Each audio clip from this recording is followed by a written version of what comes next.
Hey there, it's Hardcore Sustainable, and today I'm going to be telling you how to make your own onion sets. These things can be pretty handy for getting a jump on the season. Some people recommend you only use seed and you start the seeds and get little starts going in the spring, but sometimes I've found it hard to do that and get them in time to get a really good crop for the season. And sometimes it just takes a long time, and they also succumb to disease. So there's a bunch of different factors why I think it can be easier and better to make your own sets.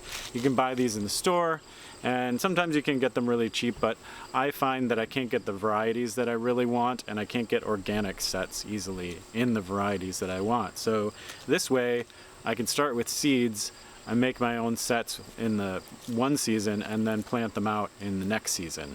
So I kind of got these started by mistake or by accident this spring because I planted a bunch of onion seed in my hoop house to get a jump on the season, and then I had this huge bed of onions because you plant all the onion seeds from your packet. Ended up with these rows and rows of onion seedlings. I planted out what I needed in a bed in the vineyard, and then there were all these ones left over. And so now I'm going to tell you what I did with those.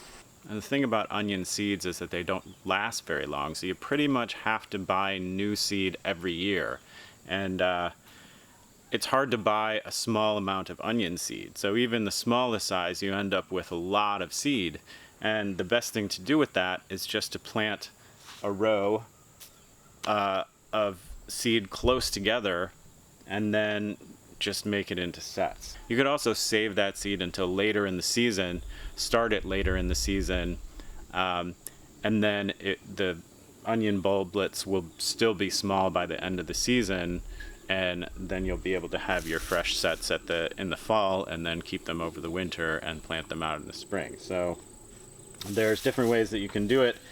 This time, these were my spring seedlings that I planted, and I just sort of let them go in the hoop house here and grow. And then I just stopped watering them when I wanted them to slow down and become sets. And so instead of having all that seed go to waste, which was way more seed than I knew what to do with, I'm making sets so that I don't have to buy as much, or I don't have to buy seed next year at all if these survive the winter. One of the issues I think that I'm going to have is being able to store these through the winter. This is something that I don't know. I've never done this before, so I don't know how well these will last. They might stay just fine in my root cellar or in my house. One thing that I'm concerned about is them drying out after that much time, but hopefully these will, we'll cure these and we'll set them, and then they'll be able to be stored for the whole winter and just be fine in the shape that they're in now. So onions are a biennial. So the first season, they put all their energy into forming that bulb that we all eat. But then if you took that onion and you planted it out the next year, it would send up a flowering stalk, it would flower, and then it would set seed. And that's actually how you can save your own onion seed. But it kind of can impact these little sets that we're making. And you might think, well, what's to stop these from flowering next year?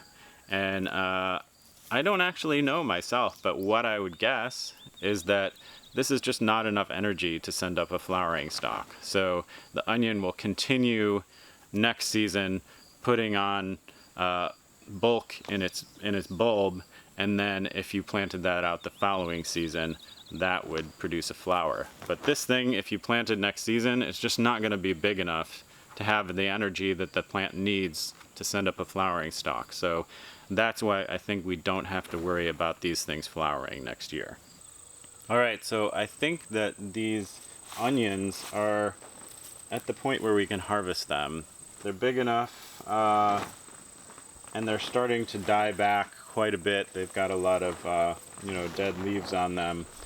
I have not been watering them lately because I kind of want them to die back and go dormant. So now you can just harvest, and you can see that these are like good size for sets, and so we'll just harvest these and then we'll let them dry down the rest of the way, and these tops will die back and they'll put all their moisture and energy into this bulb, and so we'll hang on to these bulbs until next year, and we'll plant them out and we'll have a head start in the season.